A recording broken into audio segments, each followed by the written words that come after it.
Hi. Can somebody tell me why entitlement is a qualification for being President of the U.S.? I apparently missed the talking points memo out of Fox News, and the White House instructed me that this is what I must recite as an answer to why is Hillary qualified.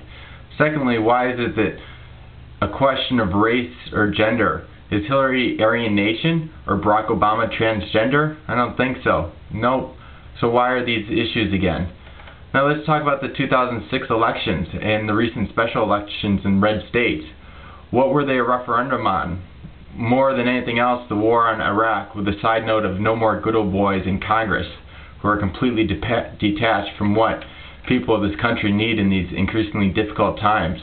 War, yes, war.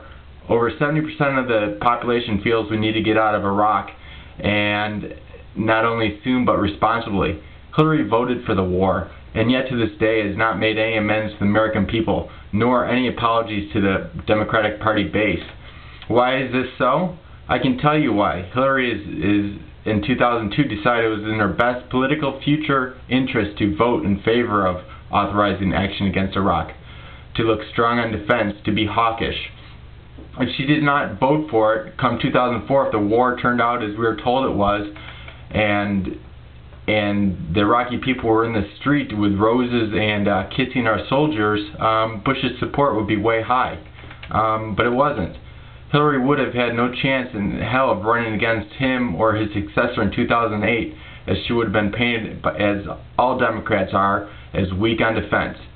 Now, if Hillary had future political ambitions, and this is no secret that she did, could she vote by her conscience against the war, then hope to have a chance to run for president? Heck no. She made a political calculation for her own personal gain, not a decision that was in the best interest of the people of this country. For her to come out and apologize would be suicide for middle-of-the-road voters who tend to support responsible military, and Hillary would be lashed to the whipping point by right-wing talking heads.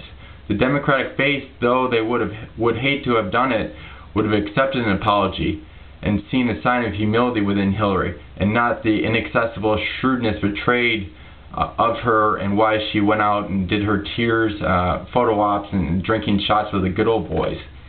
Hillary Clinton decided not to apologize way back in January and February, when she had done so, would have resulted in an inevitable juggernaut of Clinton nomination happening way back then. Barack Obama, as did Richardson, Dodd, Biden, etc., would have passed in the sunset long ago if Hillary would have apologized, but she didn't.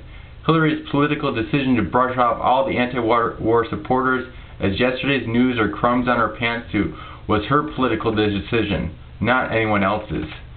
Why are all the people who are waiting for this true humility to be expressed and were treated as though they did not exist are now labeled as every name under the sun because they chose to go for the candidate who didn't just oppose the war but also stood to his guns when he made a principled decision based on what was good for the country, not just himself, when it came to sending our brave troops to war.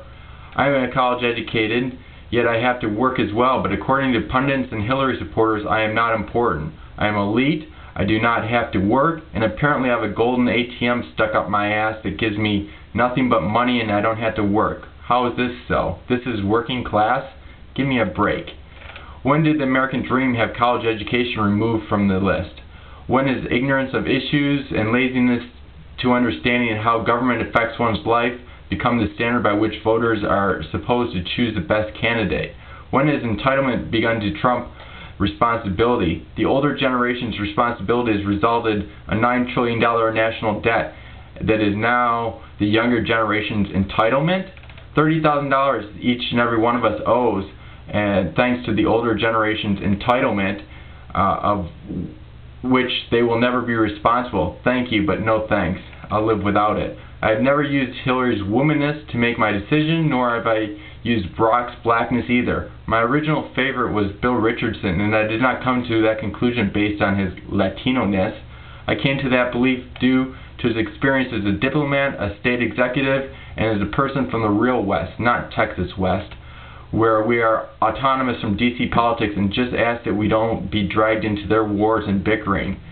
To have the Clinton campaign call him Judas was a final straw for me, as his support for Obama had nothing to do with minority solidarity or saddling up to the good old boys club, but rather what he saw in Obama's principles and message.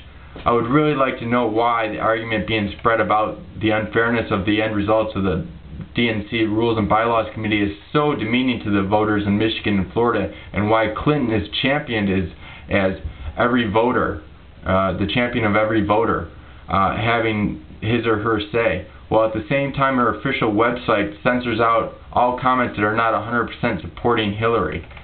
If I were to post these exact same concerns on the website blog, as I have done many times to have open discourse, I would find the location where my entry should be filed with this comment: post deleted by moderator, as it does not comply with the express rules of this site. Excuse me? This is censorship. Censorship is the downfall of any democracy, and it is but just the start of manufactured consent. With manufactured consent, there is no need to worry about fair elections or every vote counting, as they will be 100% for that cause.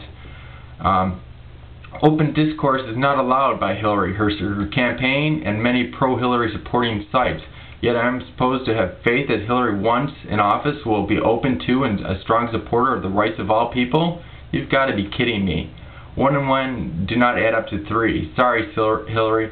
Your actions strayed away from your beliefs, and your beliefs no longer support the predominant will of the Democratic Party base.